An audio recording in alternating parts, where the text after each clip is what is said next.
of the United States, David Pressman. Hölgyek, urak, fogadják nagy szeretettel az Amerikai Egyesült Államok nagykövetét, David Pressmant.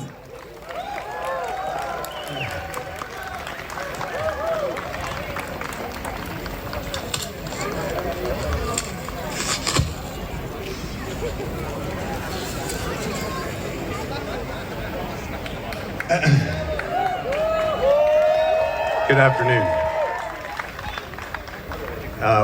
What a complete delight and pleasure to welcome this amazing group and diverse group of Hungarians to the United States Ambassador's residence. I'd like to begin by acknowledging my many friends from the Diplomatic Corps, my colleagues, ambassadors, excellencies, welcome. I'm so glad that you're here. When I stepped off the plane with my family almost a year ago as the new United States Ambassador to Hungary, one of the very first things I remember seeing was a large sign in the Budapest airport that read, "Welcome to family-friendly Hungary." It is precisely in that spirit that I, along with my partner Daniel and our two children, are so pleased to welcome you to this family picnic at the United States Ambassador's residence in family-friendly Hungary.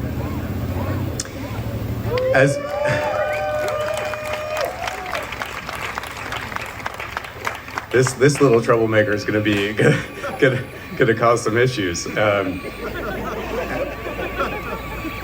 Better watch out. As U.S. Ambassador, I've had the honor of hosting Hungarians from all political perspectives and backgrounds.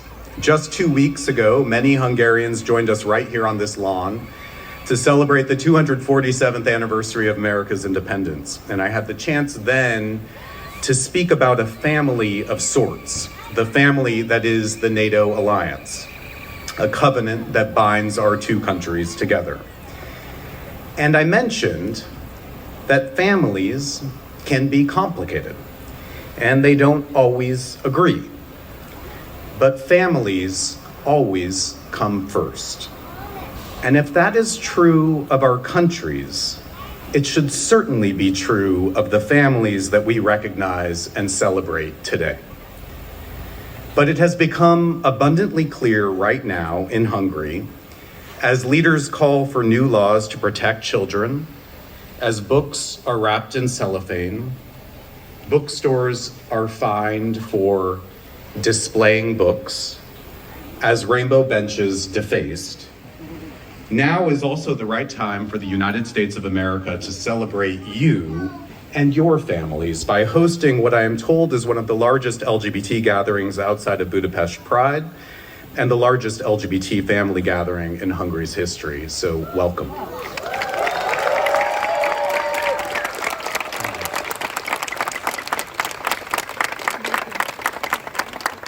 We gather today in a land of freedom fighters, where heroes stood up to the Iron Curtain when others would not, where poets used moral clarity to dismantle barriers of complacency, where activists tore down walls that separated West from East, freedom from oppression, dignity from fear.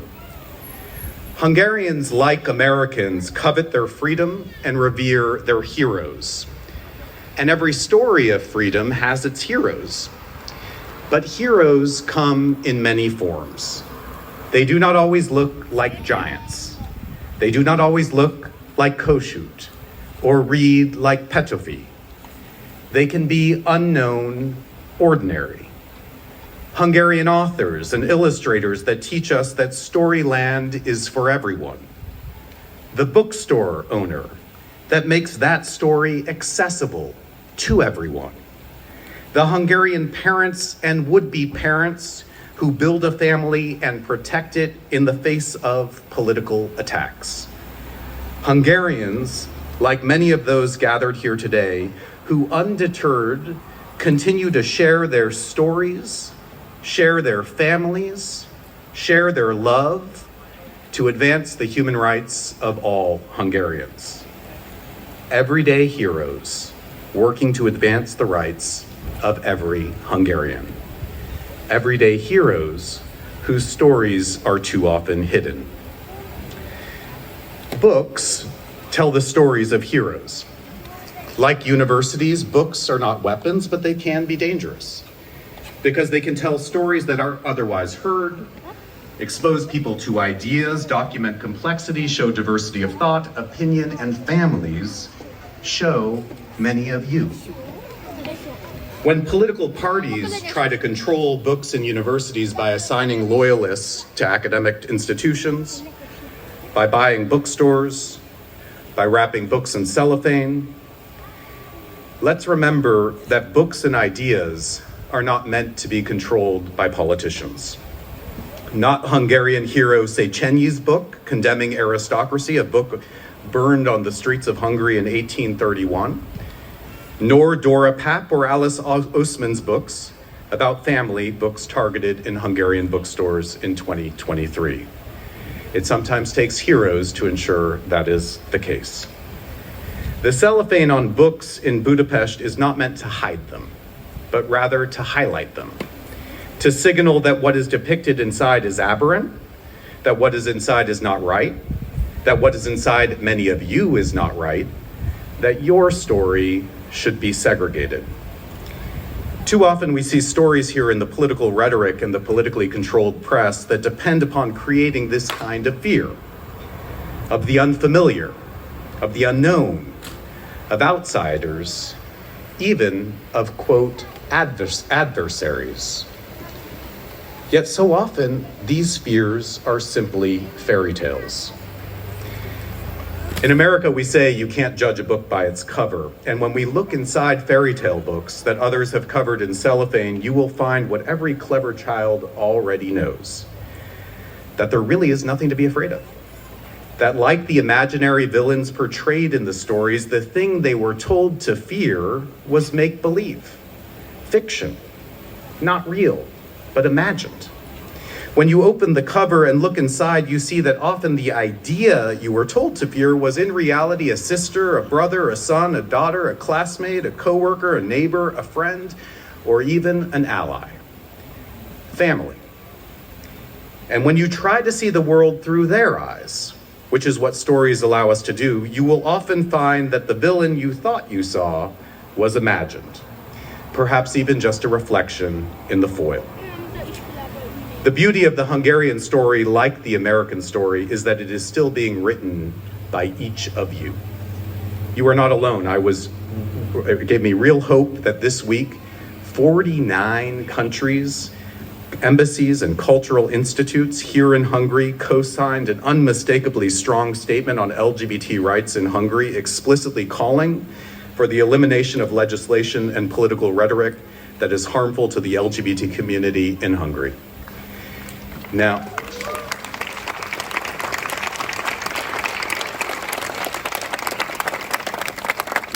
speaking of stories, I think my friends from the press probably want me to keep this short so they can go publish their own stories. And I welcome the press corps here today, all of you, including some of you from the government-controlled media, to what may be your first LGBT event. Welcome.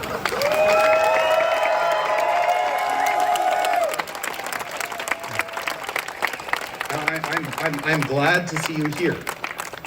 And I just want to say something. Each of you will tell a different story about this family picnic.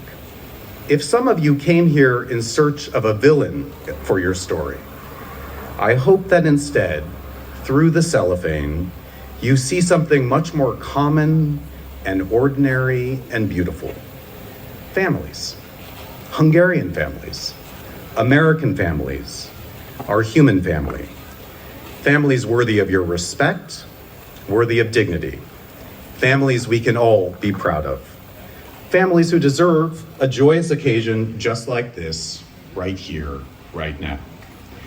So with that, please enjoy the games, the food, the company, as you spend some time with ordinary heroes working to advance the human dignity of all Hungarians and all Hungarian families. From my family to yours, welcome. Thank you for being here.